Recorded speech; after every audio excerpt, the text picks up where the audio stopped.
অবসর ভেঙে মায়ের দেশের হয়ে খেলবেন টেইলর। 2022 সালে আন্তর্জাতিক ক্রিকেট থেকে অবসর নিয়েছিলেন রস টেইলর। তবে অবসর ভেঙে এবার ফিরছেন নিউজিল্যান্ডের এই কিংবদন্তি ব্যাটার।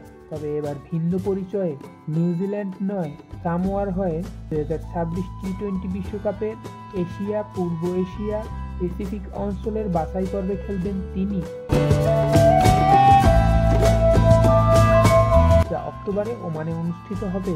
মায়ের সূত্রে সামোয়ারের সঙ্গে সম্পর্ক 41 বছর বয়সী এই ক্রিকেটারের। ইনস্টাগ্রামে তিনি লিখেছেন, আনুষ্ঠানিকভাবে আমি গর্বের সঙ্গে ঘোষণা করছি যে নীল জার্সি গায়ে ক্রিকেট সামোয়ার প্রতিনিধিত্ব করব। নিজের ভালোবাসার ক্রিকেটে ফিরতে পারা আমার জন্য যে কোনো বিষয়ের চেয়ে বড় বিষয়। নিজের ঐতিহ্য, সংস্কৃতি, সংগ্রাম ও পরিবারের প্রতিনিধিত্ব করা অনেক বড় সম্মানের। এই সুযোগ পেয়ে আমি রোমাঞ্চিত। স্কোয়াডে যুক্ত হয়ে আমি মাঠে ও বাইরে নিজের অভিজ্ঞতা ছড়িয়ে দিতে চাই।